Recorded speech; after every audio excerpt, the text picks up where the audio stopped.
Hi guys, today I am doing a little bit of a question and answer. So I got some people to send in some questions on Instagram and I'm just going to run through them and answer them today. So the first question is, will you still ride even if the recommendation is against?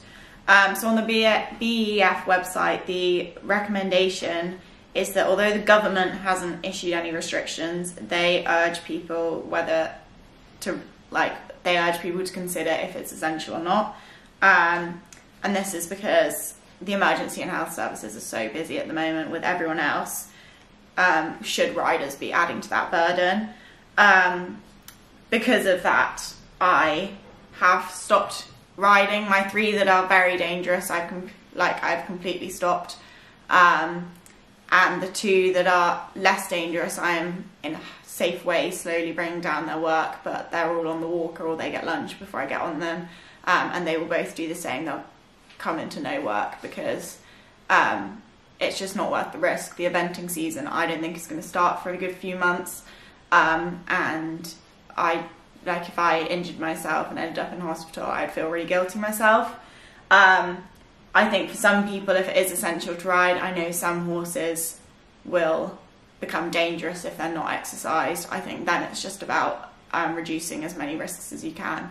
So don't do any jumps, do everything on a surface, lunge before you ride, that type of thing.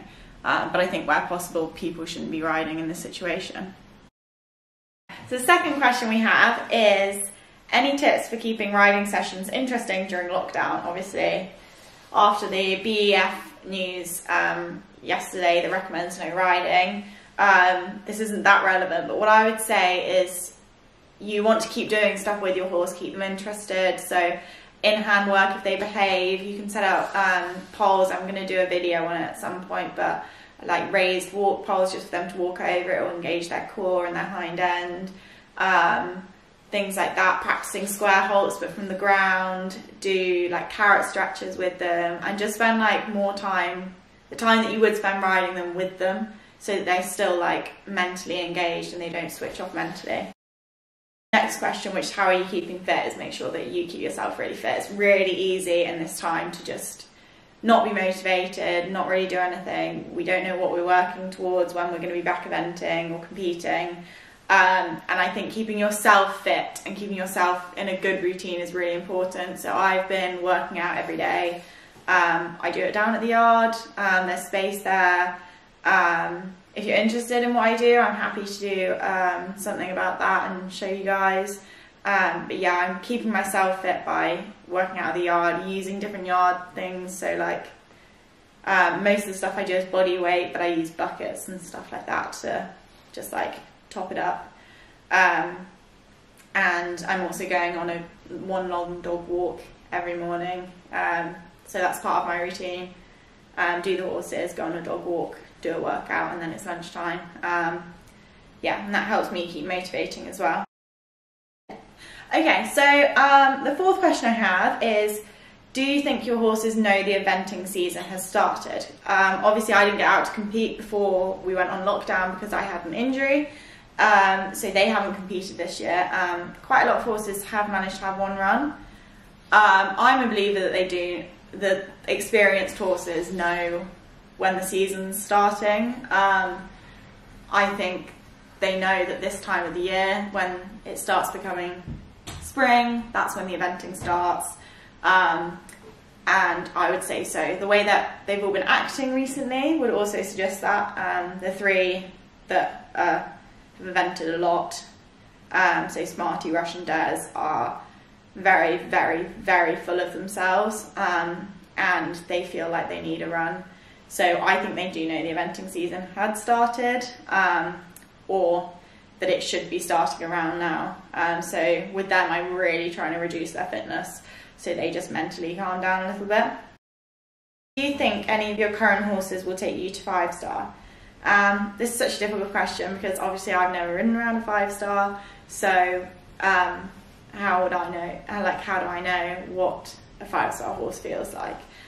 Having said that, I think Rush, Lone Star, and Desmond, Woodlandsby Daring, both have the potential to take me 5-star. It's yeah, it's how the cards play though between now and then. It will be what I aim them towards in the next kind of 2 or 3 years. That will be their aim. They have the scope, they have the brain, they have the agility. With Desmond, it will be about working on his speed cross country. He's not naturally, well, he's very quick, but he's a bit strong, and that makes us slow because we have to spend a lot of time setting up. So that will hold us back as we move up the levels. And with Rush, it's just about getting his head. He's still a new horse for me, and we've not quite figured each other's out 100% yet. So that will be where I focus with him. Someone has asked for advice to someone who doesn't know if horses is the right career path. This one is a really interesting one for me because it's such a difficult question. Obviously, there are so many things you have to take into consideration. It's a big commitment going into horses. It's difficult, it's hard work, it's exhausting. But if it's what you want, it's worth it. I would say if you're not sure, go and do work experience. Work on a yard for 3 months, but like a significant amount of time so you can really get a feel for what it's like. Although I didn't go to uni, I think if you want, I was very set on what I wanted to do. If you're wanting to keep your options open, I would keep that option open. But yeah, in general, just try and get out there and like give it a go before you commit. The great thing is that it's never too late to change your career path. You can try something, and if you don't like it, you can change it. Someone has asked how come I moved to the new yard. And this is because I've always been based at home. We have 4 stables at home and a 20 by 40 arena, which is amazing, it's great.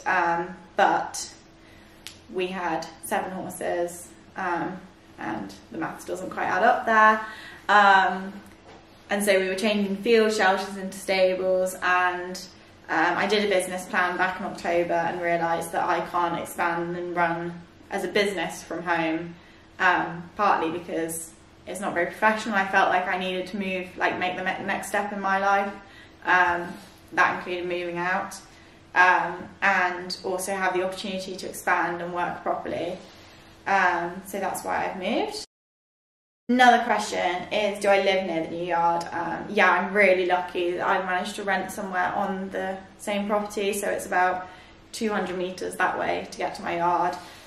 So I can do late night checks, I can pop back if I'm for lunch. It's absolutely ideal, it's great. Another question we have is, what horses have you got in at the moment? So the ones we've got on the yard are Rush or Lone Star, so he's 11. He's one of my top ones that we just need to like crack to get the potential out of. We've got Desmond or Woodlands Be Daring, he is 10. He's also another top one, but again, need to just crack him. Then we've got Smarty, Playtime, so he is 18 this year. He's staying work, he's feeling really, really good. He is wishing he was out eventing. We have Plum, the Shetland, Fanta, the lovely Ginger Fanta, who I was really hoping to get out eventing this year. We're not sure when that's going to happen. Charlie, who's owned by myself and Dinah Webbowen. He is 4, so we're just building on his foundations. And Merlin, my dad's hunter. A really interesting question is how to help a horse who has tension in the dressage arena or in the test. So what I would do with a horse that is tense, and a classic example would be Desmond. He really struggles with the environment. It's just get out as much as possible, get them in whiteboards. I believe that they know the difference.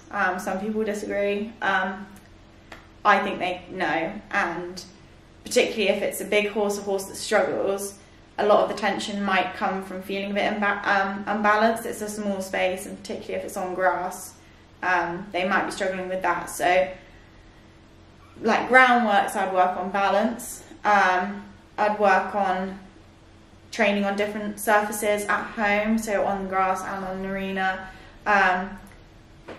And yeah, I would just get them out as much as possible, unaffiliated, doesn't matter what level, like it doesn't have to be at the level that you're competing at, it's just getting out to see the boars. In fact, I'd even recommend that you do some tests that are way easier than what you have to do, so the horse knows that it's not a stressful experience. So yeah, if you guys have any other questions or want to see anything, let me know. But that is the questions that I've answered today, so I hope you enjoyed that.